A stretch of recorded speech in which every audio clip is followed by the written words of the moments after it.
you don't lose. It's like How are y'all doing? unless you're Dallas, and then ties are just as good as or wins. It's time to breathe again on the latest Bofa Sports webcast, streaming on YouTube, Facebook, and Twitch. You see me and Patrick. I almost said me, Patrick, and you, Charles. You, Patrick, you, Charles. Yeah. And so we were responding as we were coming on air. We were responding to Aaron's comments. Aaron, by the way, great to see you on board. Oh, and before we get into some of those comments you made, can you post the link to your documentary? Yeah, dude, I have been looking for that thing for 2 days, and I still can't find it. Yeah, so I typed everything I could think of, and I couldn't find it. So I was like, "Yeah, we'll just ask for the link." Yeah, so can you post that link, please? And we will be sure to take a look at it. We're really looking forward to it. We were trying to find it, and yeah, we couldn't find it. So yeah, please post that link. We will get to those NFL comments that you have in a second, Aaron. But let's start off, Patrick. Let's jump into these games from last week. And look, so I'm just gonna say this. There is a theme. If you saw the title, there is a theme about coaching that is going to be pretty prevalent throughout this webcast. We're gonna go to the aggressive part here, the overly aggressive part, because in the you overuse the word coaching. Okay, all right, cool. We'll go. Okay. That would make sense. The reason why I couldn't find it, I was looking for the school name. Yeah. So, all right. Yep. So we'll go ahead and look for that. Appreciate it, Aaron. And here's what we got, Patrick. So in your game, Georgia's game against Alabama, here's the aggressive part. So I think, number one, look, I'm not trying to say we in Texas are just great. We got our own damn problems. But doesn't every team have their own problem? Yes, exactly. Tennessee's is Georgia, Georgia's is Alabama, Alabama's is Vandy, Vandy's is everybody else. But with Georgia, slow starts have killed y'all in these games. It's almost in one word, 2 letters. Bo. It's almost like it takes y'all a while to get into the game, and then when y'all get into the game, not trying to say us in Texas is a highly suspicious. That's funny, but yes, slow starts have kind of crushed y'all, and y'all been able to jump back in or get back into the game, but Aaron, this is not. No, Aaron, no. Prerequisites. No, fast cars is prerequisites for Georgia. I will not allow that, Aaron. No, this is off the field. Is where they drive fast cars. And so, it'd be nice if we could drive cars on the field. No, but yeah, the slow starts and normally y'all been able to overcome them. It just didn't happen this time against Bama. But y'all did have a chance. It was 24-21. And I just feel sometimes it's okay to kick the field goal. It's okay. Take the field goal. I understand you want to be aggressive if you're Kirby Smart. But if you're going to make that play, can we have some other running back in besides your third down one? I mean, can we have McCray or Brady? Yeah, like how do you not put McCray in that position if you're going to go for it? I mean, look, Nick Saban said it better than anybody. He's like, look, when he was coaching Alabama, he would come in and he's like, there's one game I never had to get those boys up for, and it was Georgia. So this is the way I kind of look at it. I mean, so I looked at Alabama.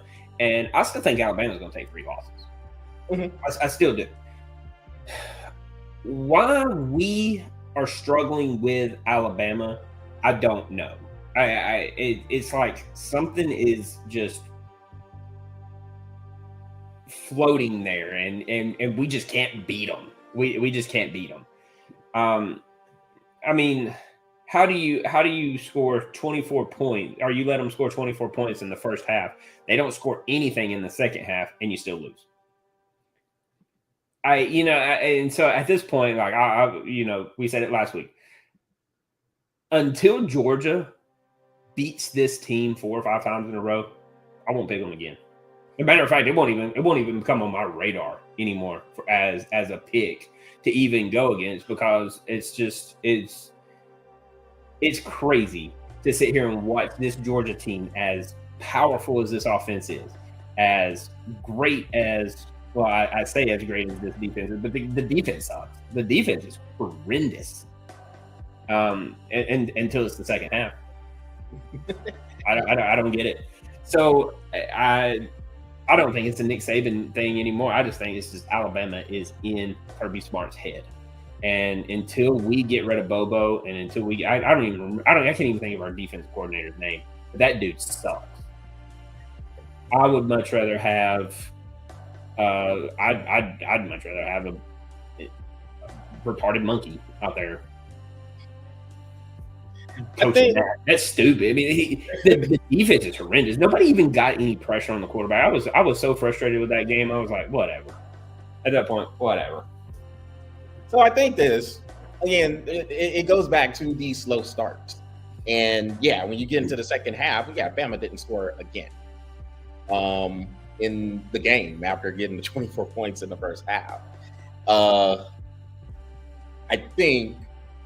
And by all rights, that game should have been Georgia 28-27. Yeah, but again, man, I just think with those, sometimes there was a time where there was not much, I guess, aggressiveness, or maybe the play calling was a little bit, I'll go smarter. Play calling was a little bit smarter. A little bit back in the day, but now, with all the numbers that have come in, with everything that's going on with analytics, everybody wants to go for it. Just go. And again, it is okay to kick the field goal. It was 4th and goal. It's not like it was 4th and goal from the goal line. It was 4th and goal from 4th and 1. It was 4th and 1 from like the 7.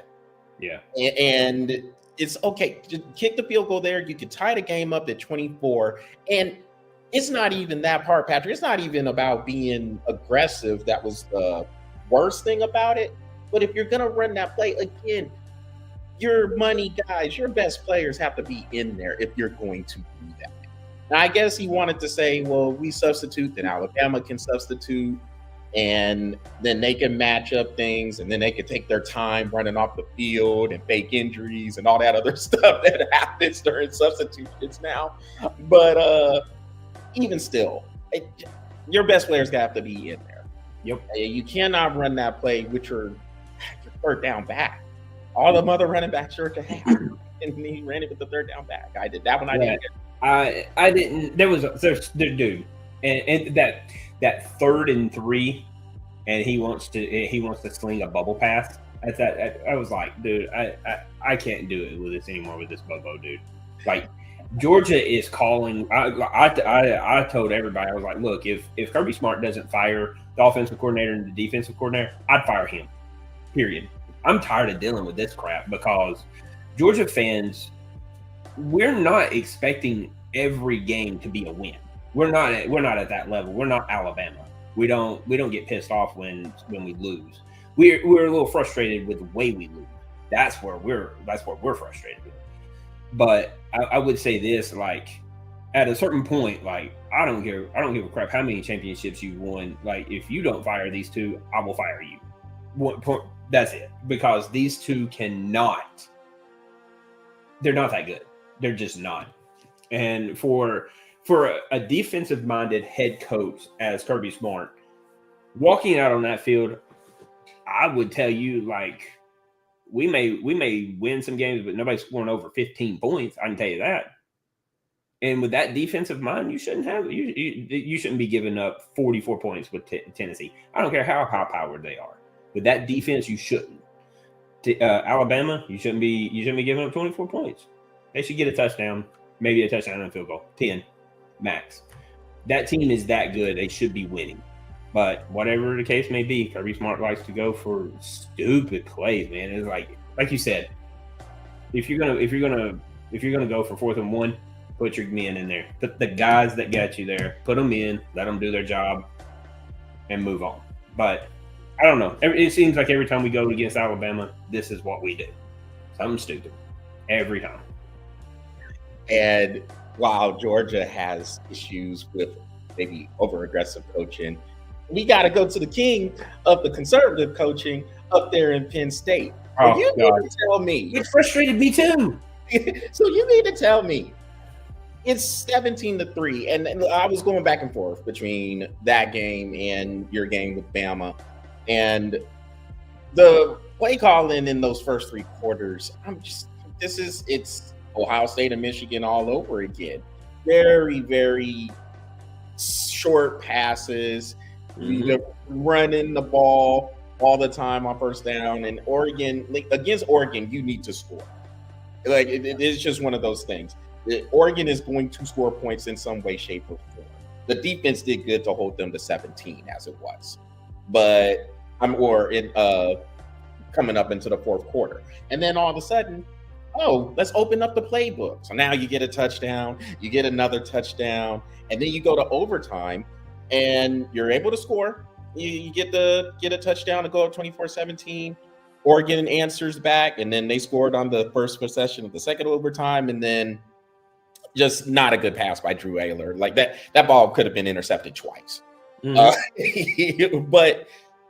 But Penn State probably should not have been in that situation if it wasn't for those 3 quarters of just very conservative play calling. And with James Franklin, if you're going to sit in a press conference afterwards, and this goes on your view on the Georgia fans, because I know another dude, one of my other friends, he actually lives in Bama, but he's a huge Bulldogs fan. He tells me the same thing you do. Bobo gotta go. But every Georgia fan, if you're not saying Bobo gotta go, I'm literally was thinking about putting that on a shirt. Bobo gotta go, and see if it sells. I'm dead serious. I guarantee you, I'd be a million.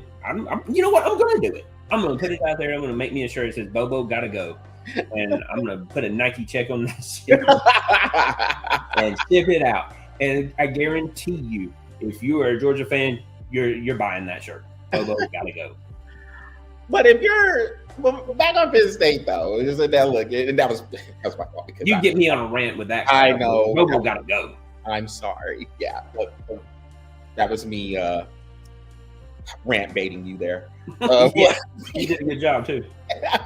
But if you're James Franklin and you're sitting there at the end of the press conference talking about you get it with the fans' reaction to it, apparently you don't, because you keep doing the same thing, trying to expect different results.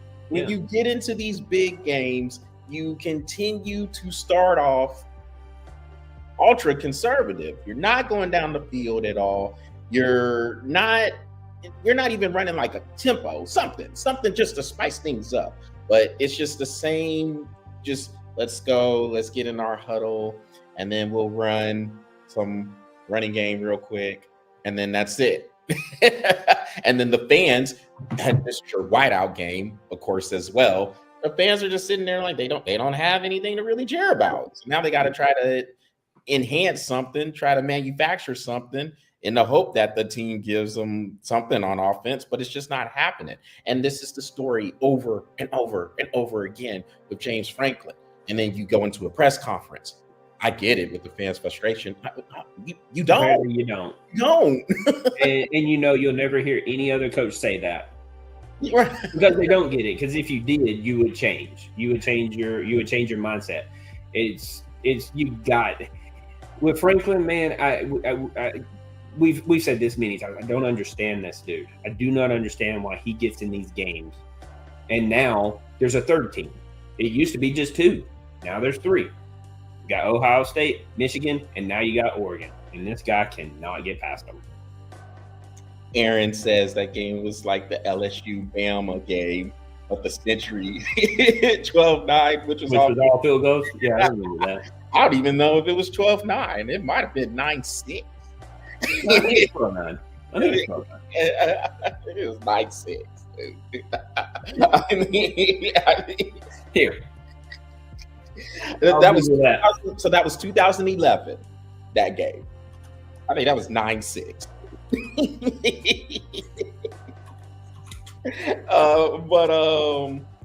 Yeah. I mean, I just think when it comes down to, I don't understand how you know that crap, dude. You know, I have that. Well, hey, what'd you do yesterday? Oh no. Who won the last 50 Super Bowls? You want me to start from the first one? Green Bay. You know, I'm like Wikipedia in the brain with this. But yeah, it was 9-6. 9-6, and LSU won in overtime. Yeah. Even worse.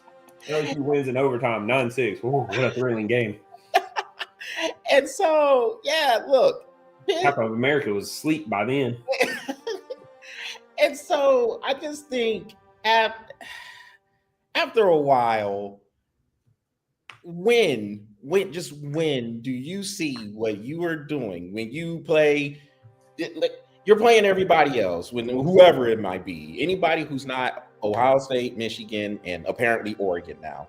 You're going out there and you're trying to run up the score. How many times have we seen Penn State score 35, 40 points against everybody else? And then when it gets to these games, nope, we're not gonna be aggressive at all. 35. I don't want to score 35 points. How about 9-6? Yeah. It's like ultra conservative. We'll hold them to 6 points. We'll win by 3, 9-6. Triple overtime. Let's go. I just think with the coaching, man, players go out there, of course, yes, they have to execute what is being called. But you as a coach, your job is to make sure you put your team in the best possible position to win. When you are going out there, basically to play not to lose. And look, I know, every coach is going to say, oh, well, we have these game plans. We're going out there to win. That's why you put the game plans together. Yeah, in theory. But when you start watching it live, you see something's not working, because you can figure that out in the first quarter. And if something's not working, you can make adjustments. No, you just continue to do the same thing. And now this has been years of the same thing. At some point, there's going to have to be some changes, or you're going to continue to be, well, what do they call it? Happy Valley. It's going to continue to be Sad Valley all the time. Oh, yeah, I saw what you did there. Yeah, man, that's one. Yeah, Sad Valley. It's back in the archives. I wouldn't use that on no mixtape. Yeah, but no. But comment that starts domestic violence. Right. But other games before we move on to this coming week, you have. Yes, there we go. Okay, my bad. I lost track of the game. Ole Miss beating LSU. There we go. Ole Miss was able to knock LSU out, and kind of the same thing, man. The LSU's offense. Yeah, look, Garrett Nussmeier. I've been hearing a lot when we were coming into the season. Oh, this could be a Heisman Trophy candidate. Not seeing that at all. At all. He constantly throws in the coverage. I'm gonna tell you, man. If you're asking me who's Heisman front run winner right now, Joey Aguilar, man. That dude is for real. Dude, he's thrown 5 picks, right? 4 of those are not even his fault. And in that game between them and Mississippi State, sneaky good. Yeah, it was sneaky. And that game went into overtime as well. Yep, there was a bunch of games that went into overtime. Yep, Indiana and Iowa was actually a pretty good one. Indiana almost got, but they were able to pull it out. Yeah, almost. Hey, and shout out to Vandy, 5-0. What? Yeah, we're gonna find out a little bit about Vandy coming on up here. And we're gonna find out a little bit about dude.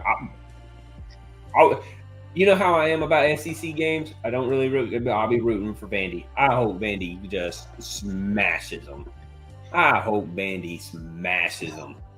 They're going to be out for revenge from last year, but man, I hope Vandy throws. I hope Vandy throws 55 again. Well, and that Ty Simpson, as he's walking out of Georgia, I hope he throws 7 interceptions. So as we're speaking of that, let's look at our great graphic here. I can't. Yeah. Here. Pull it up. But here's where we're I went 3-3 again. Yes, you did. You went 3-3 again. So the games that you missed, well, I missed them too. Duke and Syracuse. Oh, dude, Duke, man. Yeah. What a team, dude. Yeah, Duke destroyed Syracuse in Syracuse. Yeah, in Syracuse. Yeah. But yes, of course, the Georgia one and then the Oregon Penn State one. So those are the ones we both missed. The one that put you up by one for the week was the USC Illinois game where Illinois was able to win on a last-second field goal. So they won 34-32, and that's what made your record 3-3. Mine's 2-4. So you are 11-7 overall. I am 7-11 overall. And notice this, Patrick. So you notice on the bottom of the graphic, I put much match with the predicted winner. Here's why I said that. For the Oregon Penn State game, you predicted the correct score. I know. You actually said 30-24, except you have Penn State winning, not Oregon. And so, so you had to put the parentheses in there, right? Because Patrick, I know you, and you're gonna ask, do we get points? Even No, I if it's wouldn't the have wrong asked. team. No, I don't. I wouldn't ask that. I'd ask something more stupid than that. Come on. Totally. Hey, look. How about if I get points for like going 3-3? How about I get extra points for 6-0? How about that? You know, I'd answer. I would. No, I wouldn't. We all know. We got to pick the winner and the score. Hey, yeah, hey, Patrick. You know, you sent those texts before, like, hey, Charles, I picked the right score. Does that count? No, Patrick. Oregon won, not Penn State. You sent me those texts before. I have. But on camera, I wouldn't ask that. Okay, on camera. On camera, I wouldn't ask that. All right, Patrick. So let's get into our 6 for the picks. Who is first on your list? I keep winning, don't I? Yes, you do.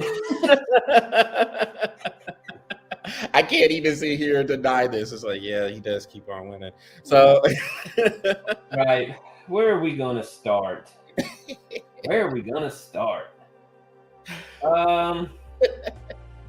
How about we start here? Miami and Florida State. I think this is going to be a good game. Florida State, after taking that loss to Virginia, man, nice field storming in Virginia. Dude, they didn't even give him a chance to even get. Dude, yeah, they didn't even give him a chance. He like barely even got the interception before it was like they were on the field. I'm like, oh, he trampled. Oh, he's done. Trampled. He's done. God. I was like, man, get that guy a medic. He's in trouble. He is in trouble. Though this is gonna be a good game. After that loss to Virginia, I think Florida State's gonna be playing with a chip on their shoulder, especially with them playing at home. I don't know how. To be honest with you, I think this is like Miami's first real test. You know what I mean? And I'd like to see what Miami can really do against a defense that Florida State has. I'm gonna go. I mean, is the U back? I don't think the U back. Not yet. Yeah, I'm gonna go Florida State, man. I think Florida State beats them. I'm gonna go Florida State 20. I'm gonna go Florida State 28-25. But I mean, I think the game's going to be. I think the game's going to be staying. I think it stays close, especially with them playing in Florida State, wanting that revenge from what Virginia just did to them. I don't think that defines Florida State as a bad team. I just think Virginia just played well. They really did, and they held off what Florida State kept throwing at them. So, and it was a high score, and I think both teams were in like 40s, right? Yeah, it was 46-38. 46-38. Two overtimes. 2 overtimes before Virginia could finally put them away. But I think that Florida State team is pretty good. So I'm gonna go Florida State 28-25. Love the score.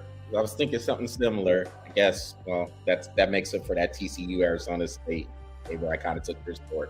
And they're playing in Florida State, so yes. And so with that, like you said, Miami hasn't even left Miami.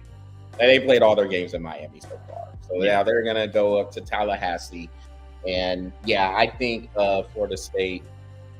It was one of those situations. You're going up to Virginia, Friday night game, crowd hyped up there in Charlottesville. It was gonna be tough. It was a gotcha game. It really was. It was a gotcha game. Yep, and they got. But like you said, I agree with you. I don't think that means Florida State is a bad team. I don't think it means they're a fraudulent team. I think Florida State is pretty good.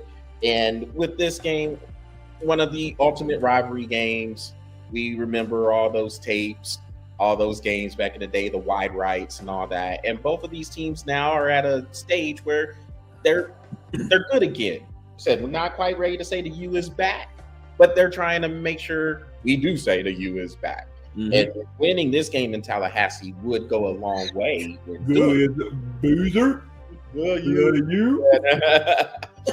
But I think they will have to wait a week as well. I do have Florida State winning this, and I think it'll be a little bit higher scoring. I'm gonna go 31-28. Yeah.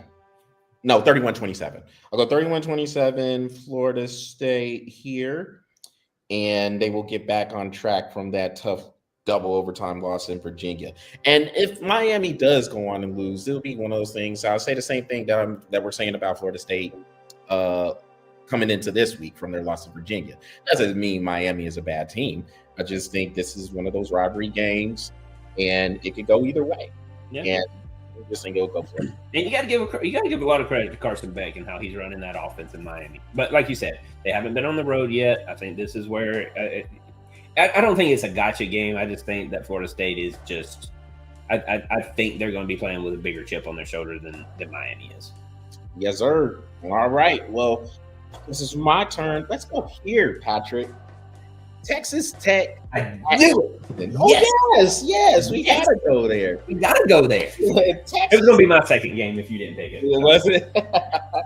Texas Tech and Houston. So Texas Tech has been playing well. Houston's been playing well, too. So both of them are undefeated coming into this game. Big 12 showdown down in H-Town. Houston. You ride or die with your team. Yeah. Well, mine was TCU. But to win the Big 12. You're done. Yeah, they're not done. But hey, this is that conference, the Big 12 conference. Just don't know what direction it's going to go in, but this game will tell a nice little story. I think looking at the matchup, Houston's offense is pretty good. Don't know how good their defense is to hold up against what Texas Tech is bringing. Although, with them playing in Houston, that defense might be able to get a few turnovers. If Texas Tech is going to be that team that showed up in Utah, forcing fumbles and holding Utah to 10 points, Texas Tech could win the Big 12 if that's how they're going to play. If that's how they're going to play. If that's how they're going to play. And if that defense shows up every week like that, that's the question. We're in the Big 12 now. So does that defense show up or or it goes back to 55-50? 55-54 so at the end of the first half. So with this one, I'm gonna go. I said hang a century on them boys. I'm gonna go with Texas Tech here. So I think They will win. I don't think this will be a blowout. Houston's going to show up. They're going to play well, especially down there in H-Town. But I think Texas Tech has a little bit too much for them in this case. So I'm going to go. It is Big 12 game. So do I want to put this in the 40s? No, I think the defenses will show up a little bit. So 37-31. 37-31. Yeah. Well, I mean, okay. So I bet I do like the score. I do like the score. I looked at this and I was like, because I have Houston winning this conference. Mm-hmm. But I'm not blind to the fact that I still feel they're going to win the conference, but I think they're going to win it with one loss. And fortunately, I was thinking that this might be that one loss that they're going to get, because Texas Tech is good, but there's a couple other teams that I think that I mean, and I'll be honest with you, I wouldn't surprise me one bit if this right here is just a little sneak peek to what this conference championship is going to be at the end of the year. Mm-hmm. So with that being said, hell with it. I'm going in. I'm gonna go with Houston. I can't do it. I'm gonna go Houston to win this game. I'll go. What was your score? 37-31.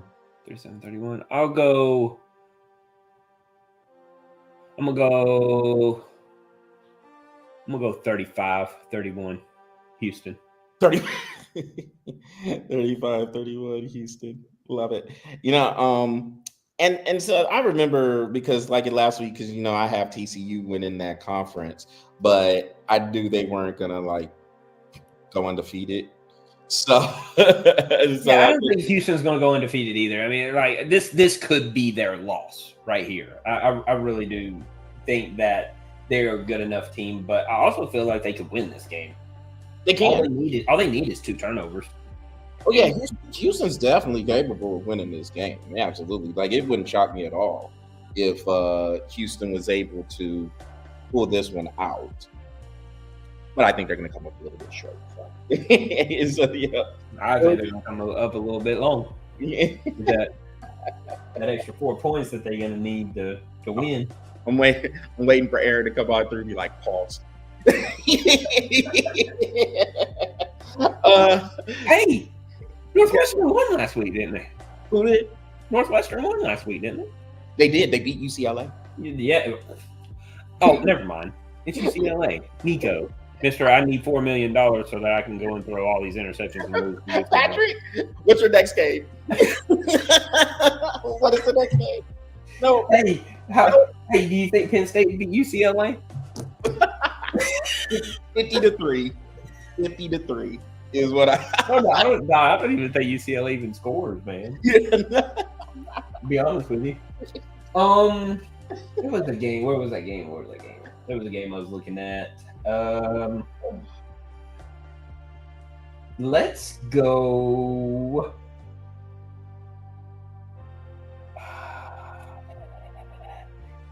Yeah, you took my game. I was looking at. My bad. All right. Well, we'll go here because I think this will be a good game. We'll go Vandy and Alabama. Okay. Vandy, strong start, 5-0. I think Vandy's for real, man. I really do. They're not. I just got that. Aaron said. I just caught that. I did too. It caught me in I was like, hold on. All caps and everything. Yeah, man, Aaron. Sorry. Hey. Sorry. Hey, look. I'm not saying anything about Northwestern. They came in and they did their job. UCLA just sucks. But it's Nico sucks, man. It's like both things can be true, right? Yeah. So, Aaron, I apologize. But UCLA does suck. I'm just saying. As real as Vandy is, I would love to see them beat Alabama. I really, really would. My question is after that debacle they had last year, I don't think Alabama is going to lose in Tuscaloosa. So I think Alabama returns the favor to Vandy this week, and I'm going to go Alabama. We'll go 31-21. 31-21. That's what you have? Okay. Yeah. I don't have much to add to it. I feel the same way. Alabama's going to be ready for this one. They're coming down to Tuscaloosa. That feeling of losing to Vandy in Nashville, them taking the goalpost down to the river there. Yeah. Downtown.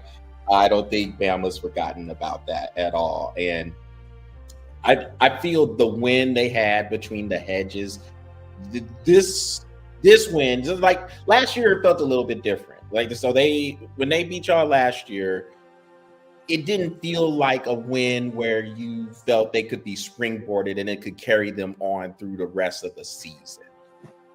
This one, winning in Athens, winning between the hedges, it feels like a win where Alabama can really draw some momentum because everyone threw them away after they lost in Tallahassee in week 1, pretty much. And for them to come in there, win that game between the hedges, this could be a win where you're looking back. If Alabama is able to make it to the college football playoff, you look at that win as a springboard. And I think Vandy could run into a buzzsaw here. Diego Pavia is a good quarterback. Do not get me wrong. I think Vandy's for real too. Vandy's going to make some noise in the SEC. So if they don't beat Alabama, I think they'll beat somebody. Yeah, they're going to take a few teams. But I'm with you. I do think Alabama will win this one. Vandy's already beat. Who did they beat? They beat South Carolina. They took out South Carolina. Yeah. And so, it's gonna be tight. I think it'll be a little bit closer. I think the defenses will show up a little bit more in this game as well. So I think it will be. I'm gonna go 27-20. Alabama win. But I do think Bama will be ready for this one, for them to come down to Tuscaloosa. Oh, and College Game Day will be at that game. Yeah, of course. All right, so I guess it's my turn.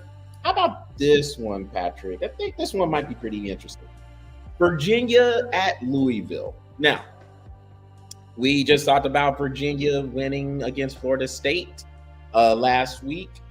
How do you handle success? You got another tough game now, and you're going to Louisville. And Louisville has been kind of under the radar in the ACC. People have been talking about Miami and Georgia Tech. Those two teams still undefeated. Florida State, of course, was in the conversation. Still are, but took a little bit hit from their loss to Virginia. So now Louisville is playing Virginia out in Kentucky. And Louisville's got a very good offense. They seem to keep a good offense there. But I like Virginia's running attack too. Overall, I think this is going to be a game that will get into the 30s, maybe the 40s. And I will give the nod to Louisville here. I think Virginia's still partying. And so I think they are too. And so I think because they're still partying, they might not get all the partying out in time for this game against Louisville. But Virginia will show up and make this a good game. I got this 38-34 Louisville. Okay. I like him. Yeah, man, the hangover's for real. I will agree with you. I'll go Louisville. There's not much to say. Not even much to add to that. I'll go Louisville. I'll go Louisville. I think they win. I think they win by 7 to 10 points. 38-28. 38-28. Gotcha. All right, man. Well, last game for this week. I'm going to take this one right here, dude. And I think this one's going to surprise you. I don't know if you're going to know if I'm going to pick this one. But this is one of those gotcha games. I really do feel like it. Iowa State and Cincinnati. Yeah, I got it on there. Yeah. Oh, you did? Okay. Yeah. So as the list of games that could be on there. Yep. Yeah. So this game is going to be sneaky good. I there's really not much to say this one except for let these boys play. Let these boys play offense, defense. I mean, these are two good teams fixing to go against each other. And I got a crazy score. I'm gonna go Cincinnati, man. I think Cincinnati can beat them. I'm gonna go Cincinnati 28-26. 28-26. Okay. Yeah, this was a game I was looking at too, because I sat there. I was just going through the schedule, and I said, and they're playing this one in Cincinnati. Now, they were playing this game in Ames in Iowa. I would give Iowa State the nod, and I would say they could probably win by 7 to 10 points. I'd have Iowa State blowing them out 10 to 14 points. But with this game being in Cincinnati, this is one of those games that can sneak up, and if Iowa State is not careful, they can get got.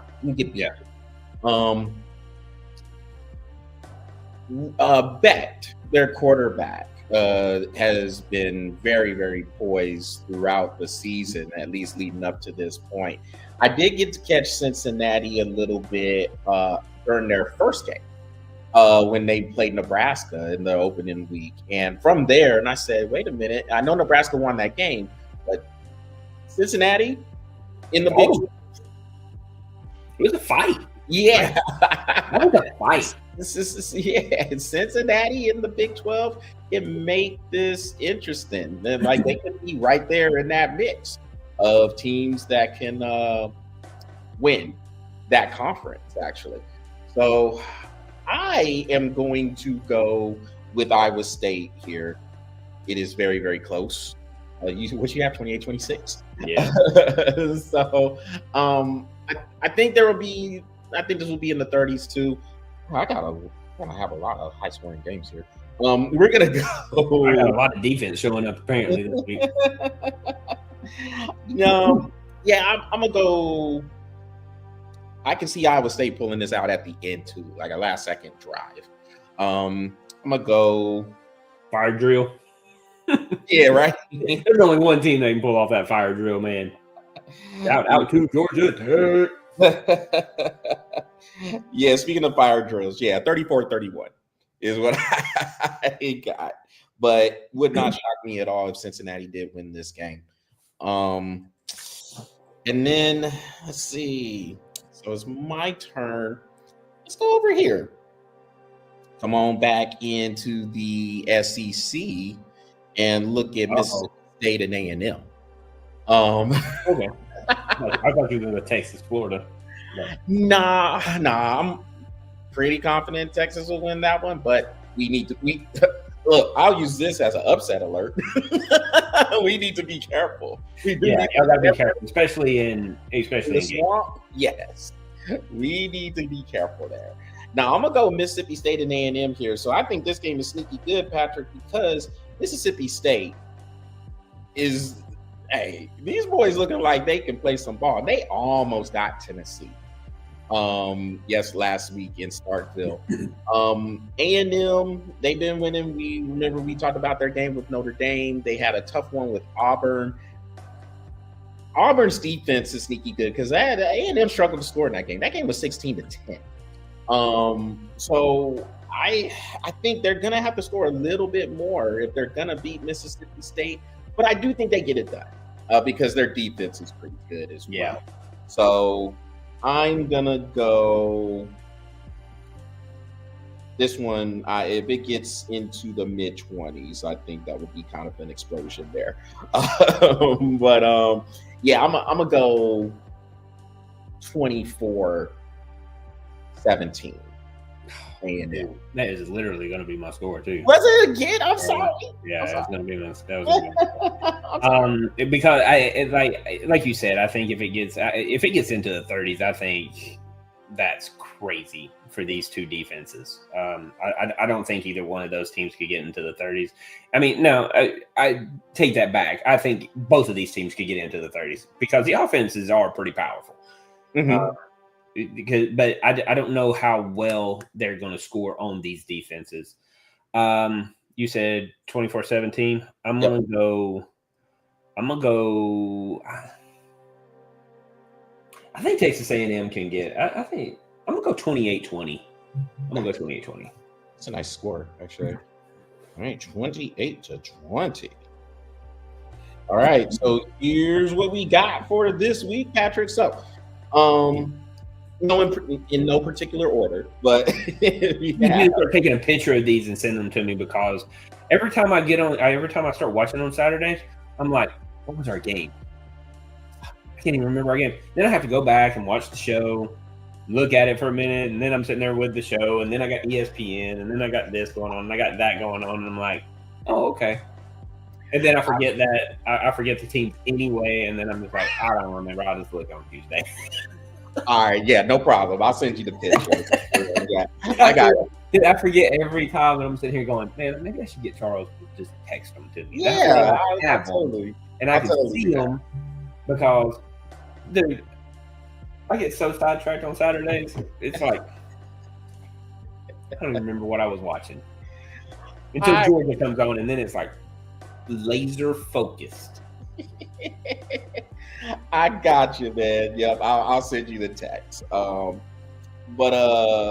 with the games in no particular order. So Iowa State and Cincinnati, you have Cincinnati winning 28-26, and I got them winning 34-31. Virginia and Louisville, we both have Louisville winning. You have a score of 38-28. I have 38-34.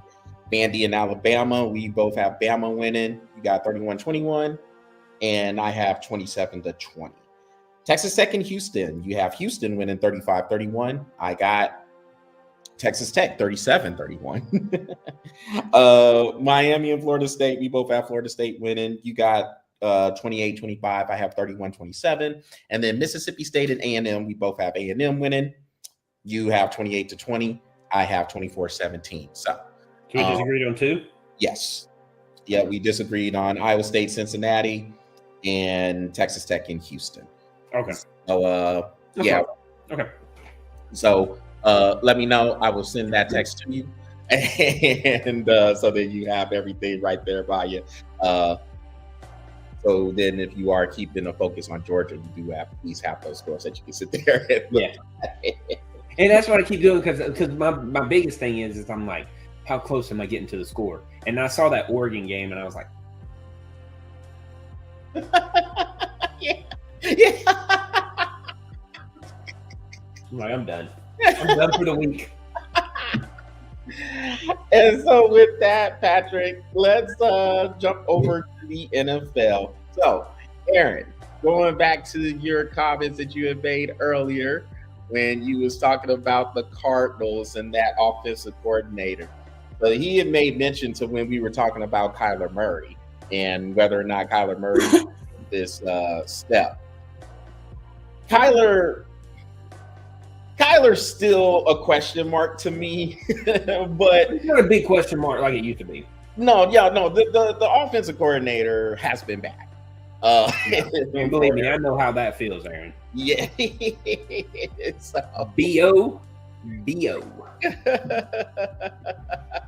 Yes. And so when you have the offensive coordinator kind of not, I don't know, the conservative play calling again.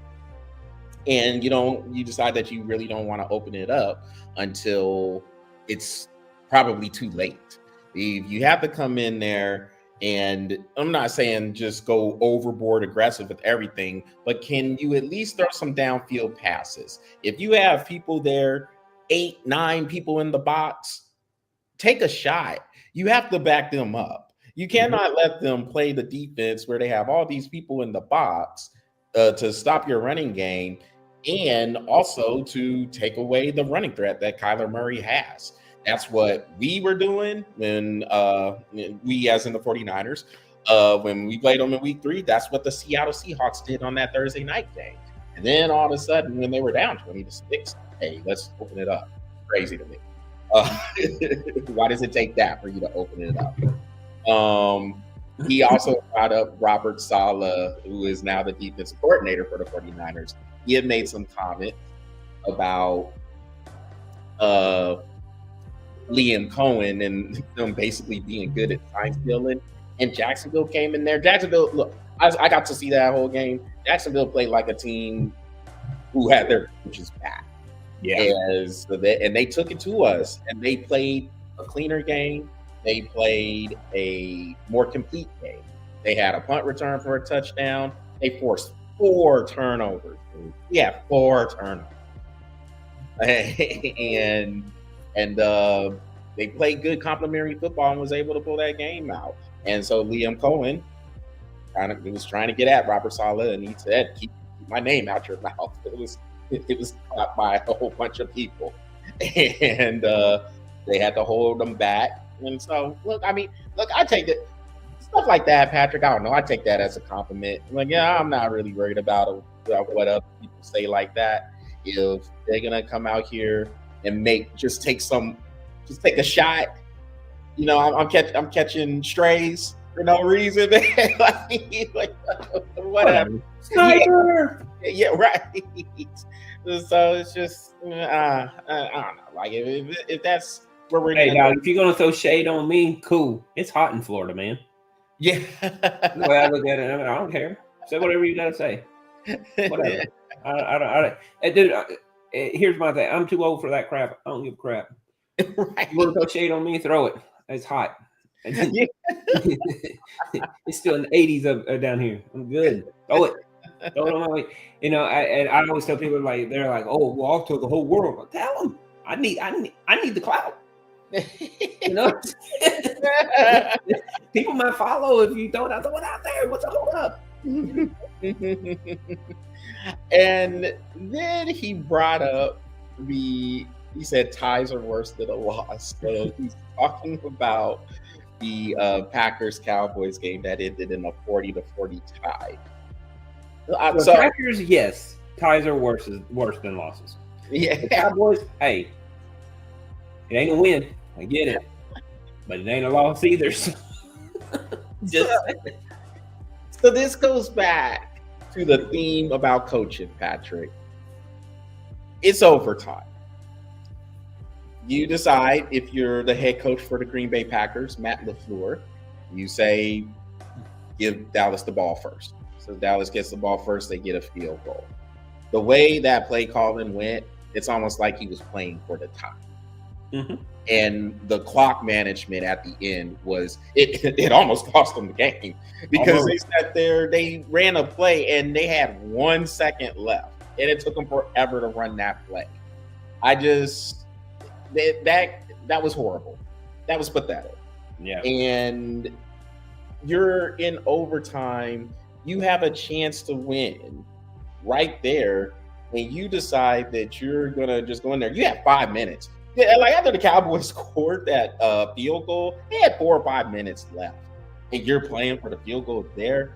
That right there, Patrick, is why. I mean, when all these people after the first 2 weeks of the season, and all these people were saying, "Oh yeah, Green Bay looking tight. They're gonna waltz to the NFC Championship game beyond. I don't know who could beat this team." This right here is why I can't put Green Bay there, because their coaching is suspect in situational football. So many of these games come down to what you do in clock management and money time situations, because the talent pool is pretty well divvied out. There's not a bunch of gaps. I know when you look at some of the records, it turns out that way. But if you're going through and you're watching these games, and you can say the same for college football, when you're going through and you're watching these games, they're close. These are one-score games in most cases. Yeah, and a lot of these times you're looking at these teams that you're like, nah, they shouldn't win it all. Now they're winning. You know, one of the best things. I mean, it's like I had this conversation with somebody. I was like, one of the best things that happened to college football and the worst thing that happened to college football was NIL. The reason why is because when you look at these high-powered teams like your Alabamas, Georgias, Ohio States, Michigans, those teams, they used to be so deep. I'm talking like you could probably put the third string quarterback on the first string of anywhere else. You know what I mean? Now they're not as deep as they used to be, and teams like Vandy is coming up, and Penn State is coming up and making these huge bids for these spots. With the NFL, these teams are making so much money. They don't care about the salary caps anymore. They'll just take the luxury tax and put whoever they want on their team, especially people like Jerry Jones. And I'm still huge. All I'm saying, like that Dallas team is probably statistically one of the best teams in the NFL, literally. But as long as Jerry Jones owns that team, or the Joneses owns that team, they'll never win another Super Bowl. Yeah, and like to me, for them to end at a tie, I think there's a lot to be told from that tie, and it shows to me. I don't see the Packers being what everyone says they are, and I mean, I didn't have them there anyway. Like if they were going to play the Eagles, for an example, and yes, I know the Eagles haven't looked the best this year, but if they're playing the Packers, and they will play later on in Lambeau Field this year, but I would pick the Eagles. I mean, it's not a doubt for me because coaching matters. I know everybody wants to talk about the players all the time, but the coaching is so important. And the coaches still make the decision. Exactly. You want to go for one, or you going to go for dose? And the player, and if the coaching if it's not matching what those players are doing, then it's going to be a loss. If those coaches cannot put the players in the best position to win, or they're coaching scared. Look, bottom line, look, you have Jordan Love as your quarterback, and you are paying Jordan Love a bunch of money. You cannot have him go out there playing for the tie. No. Well, I don't care who your quarterback is. You don't go out playing for a tie. You don't play for a tie. I don't know. It's like I always tell people, like I don't start a business to break even. Right. Yeah. So not terrible. On Matt LaFleur's part, that was very, very conservative in overtime. You got to go for it. I mean, either you win or you lose. Ties. Yeah, I'm not feeling that either. And then, I mean, looking at some of these other games here. So the Jets-Dolphins game from Monday night, that was, I don't know if you saw it, but that was a nasty leg injury. Yeah. For Tyreek Hill. I mean, I was watching that live, and they just showed the shot, and my man's holding his leg, and it's dangling. Yeah. And I said, "Oh my goodness, Aaron, you gotta live and die by the sword." Sponsored by Twister.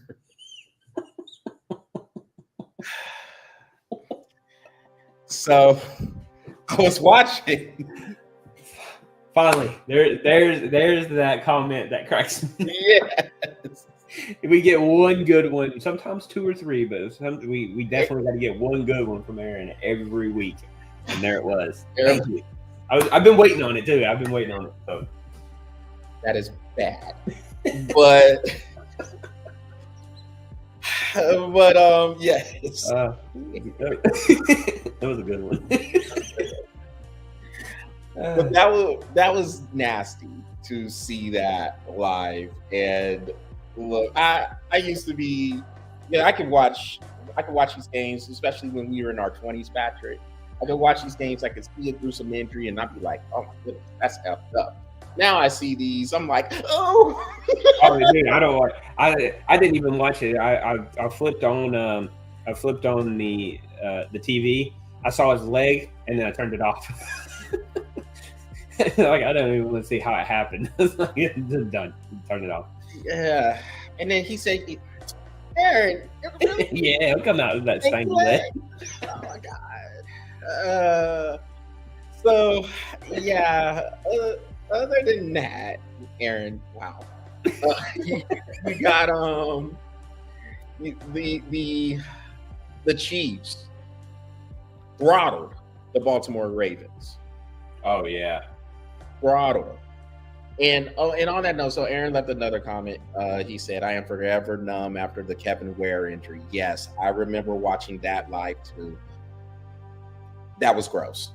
That was gross. Him running toward that sideline when he was playing for Louisville, and they were playing in that Elite Eight game against Duke. Yeah, that's something that kind of sticks in my mind too. That was nasty. It snapped like a twig. That is one of the biggest reasons why I do not watch the replay. It's because of that injury. I will not watch replays. Like I'll show my wife sometimes like something, and then I'm like holding the phone up like this, and I'm like, "Do you see it? Yeah. It's nasty, isn't it?" And see, and that's another thing too. This might get me started on a rant, so I'll try to be short. But when the NCAA tries to come through and say, we're going to vacate Louisville's title that year, and these games never happen, you're going to tell Kevin Ware those games never happened? Oh, yeah. Give me a break. Give me a break with that. Oh, those games never happen, and be like, oh, I can walk again? Right, yeah. NCAA? So, no, not going to do that. Better yet, make it a shouty.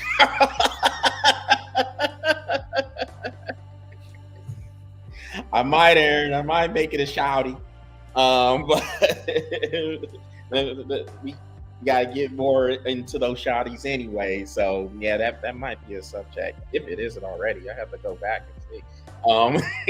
Because I'm sure we got shouties. I mean, I think you've already talked about that one time. Yeah, I mean, like we got. Hey, look, you know what? You might have a different opinion on it. Do it again. I would do the PETA one over again, but I don't have a different opinion. They suck. No, you could say you could find another animal to say instead of the rat. PETA. but yeah, that injury from Tyreek Hill really nasty to see. And then the Chiefs throttled the Ravens. I'll just say this about the Chiefs. The people coming out here waiting for the Chiefs' demise, it's gonna be a long wait, y'all. I'm sorry. Yeah. They're not going anywhere. Not as long as they have Andy Reid as their coach, Patrick Mahomes as their quarterback. They still have a good defense. They're not going anywhere, man. And yesterday or on Sunday, they beat the Ravens pretty good. Like that score, that 37-20 score, it wasn't that close. The Chiefs ran Baltimore out the stadium. And look, you and I, Patrick, we have Baltimore going to the Super Bowl. We're not coming off of that yet. No. But let me tell you, man, they better do something different because losing ain't going to get you to the Super Bowl. No, it's not for sure. It's not. And with Lamar Jackson, and he has a hamstring injury, they're saying he can miss 2 to 3 weeks. I'll say this about Lamar Jackson. When the big games, you get into these games against the Chiefs and the Bills, you can't be a turnover machine. And in a lot of those games, he's turned the ball over a good amount of times. And when you're playing teams like the Chiefs, they're going to make you pay. You give them extra chances. You're giving up points.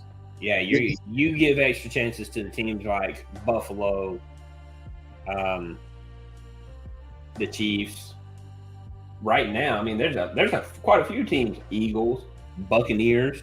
You give them extra time. I mean, look at what the Eagles and Buccaneers did. Eagles gave the Buccaneers that second chance, and look what they did in the third quarter. It'll happen fast, and Baltimore can't continue to keep doing that and expect to win. They got to. I don't know, man. I was looking at it. Is it time for Harbaugh to move? I mean, it might be close. You know what I mean?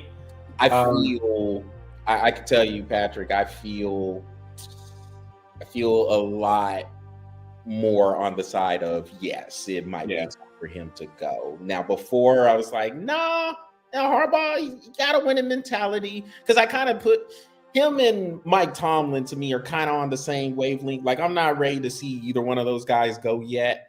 But with Harbaugh, look, it's getting close, man. It's getting close. I mean, that can win right now. Yeah, they need to have a win next week, bad, because that. I mean, what are they 1-3 right now? 1-3.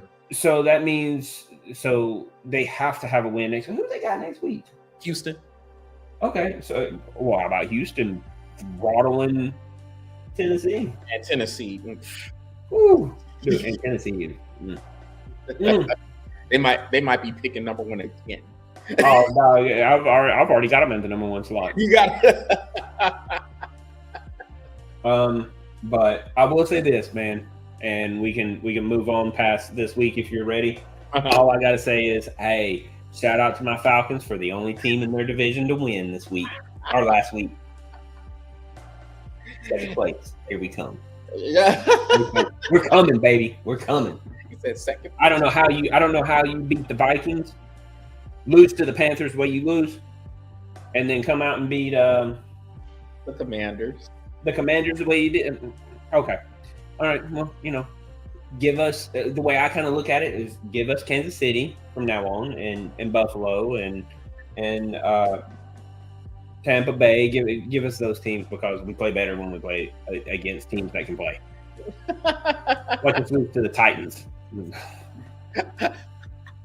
What games are you looking forward to next week? So I only asked you because I can see a rant development. So. Yeah, it was starting to. As soon as my head starts doing like this, you're like, hey, yeah, wrap it up, B. Wrap it up. I think one of the best games of the week is going to be that 49ers Rams game on Thursday night. Yeah, that's going to be a good game. Go down to the final couple of drives. That's what I expect. The division rivals going at it with each other. You have to see how that injury report's looking because we don't have no receivers. But you know what? Hey, this is the reason why you're in the pros. Yep. Right here. Be ready. Yep. Be ready. When your number's called, be ready. Hey, look, I remember when Tiki Barber, he waited for his time. As soon as he got his time, he never relinquished that. That's all you need. All you need is an opportunity. All you need is space and opportunity. And there's some wide receivers in San Francisco that got a lot of space and a lot of opportunity. So, hey, knuckle up. Time to go, Yup. And then one of the best things I think I've ever seen in my life is the New York Jets about to beat the Saints. I can't stand the Saints. You mean the Giants? Whatever. It don't matter. It's the only win that they're going to get. It doesn't matter. It don't matter. In New York, it don't matter. All I'm saying is, as long as the Saints lose, we're good. Falcons got to win. Saints got to lose. Everything else, whatever. I think the Broncos Eagles can be interesting, and that Monday nighter, Chiefs and Jags. Chiefs coming on down to Jacksonville on a Monday night. The Duval County will be ready. They will. So look out, Kansas City. Jacksonville couldn't win that one. Yeah, Jacksonville could be 4-1 after Monday. Mm-hmm. It could be 2-3. Yeah. Or Chiefs could be 3-2 and Jacksonville. Hey, and don't forget about that Commanders Chargers game, dude. It'd be a good one. That's going to be good. Look, the LA Chargers, and these are frauds. All right, this team is fraudulent. I don't care. They could be. Are they good? They're fraudulent. Like, they need to show me. Look, I need to see at least divisional playoff round from the Chargers before I call them legit. We've been waiting how long for this team? Somewhere around 10, 15 years.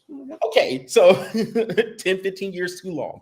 And so, and they start off 3-0, and then they lose to the Giants. They go on the road and lose to the Giants. No, if you are taking that step, Patrick, if you're supposed to be a championship caliber team, you can't lose to the Giants. Sorry, you can't. Well, you're not going to give the Giants any credit. A little, yeah. I mean, they showed up. They did show up. Hey, that's all you needed the Giants to do. And now all I need the Giants to do is show up one more time.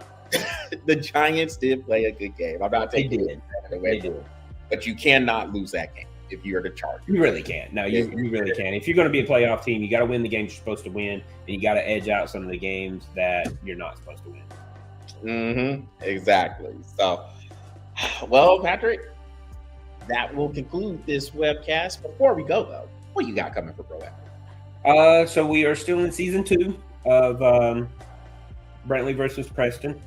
I just put out I got episode 2 out last week, so episode 3 will come out tomorrow. And then we got two more days of that, and then October we're going to start filming. So, well, we'll see how the temperature works out, because man, it is still like 80 something degrees. It's like high 80s, low 90s down here still. So we'll see how the weather goes, but we're hoping to probably start trying to film the kickball game, parents versus kid kickball game next month, since today's the 30th. And then go check out our website. We got a website, proepic.com. Go check them out and get some of this swag that we got with this hat. And this hat. And we got some other logos too, so go check them out. I want my hoodie. You know what? We're about to get some hoodies. We got some good ones too, man. I need to wear mine next week. I'll wear mine next week. All right. That way I can make you jealous and let everybody see the Bro Epic. And look, I'm just gonna say, where's mine? Dude, I will tell you though, that hoodie is sick though. I love that hoodie. I think it's so comfortable. And so that's what's coming up for Pro Epic, and for both of sports. So we when we did the baseball, the MLB playoff preview, hey, there's a nice little show in there that came on now, and Patrick and I were talking about when we can do these extra shows or some of these other shows that aren't part of the normal Tuesday evening webcast. So look out for those. Patrick and I will have a talk about schedules and see where things match on up. But be looking for those. Again, we don't know the times necessarily. But be on the lookout for shows that may happen on a random Thursday or Friday. I will say this: like, if we can do it, the best times I think is going to be like Sunday night and Thursday night, one of those two, because we get some really good views on those times. So there you have it. And outside of that, hey, we hope you enjoyed this edition of the Bofa Sports webcast, and that is what we are breathing on for this evening. Y'all make sure y'all visit the Bofa Sports YouTube channel, smash that subscribe button, and follow the Bofa Sports Facebook page. So everybody take care, enjoy the games. MLB playoffs, wild card game started today. So I hope you've been able to catch some of those. Been pretty close, tight games throughout the day. Pretty enjoyable to watch. Good pitching, by the way. Especially that Boston game. That was really good pitching. Real. And so everybody enjoy those games. Baseball going, football going. Basketball will be starting in a few weeks, and so will hockey. So we will have all 4 major North American sports going in a few weeks. So everybody take care, enjoy the game, lots of good sports on, and we will be here to keep track of it all for you. So until the next time, everybody take care. Have a great rest of the week. Get Charles to do that.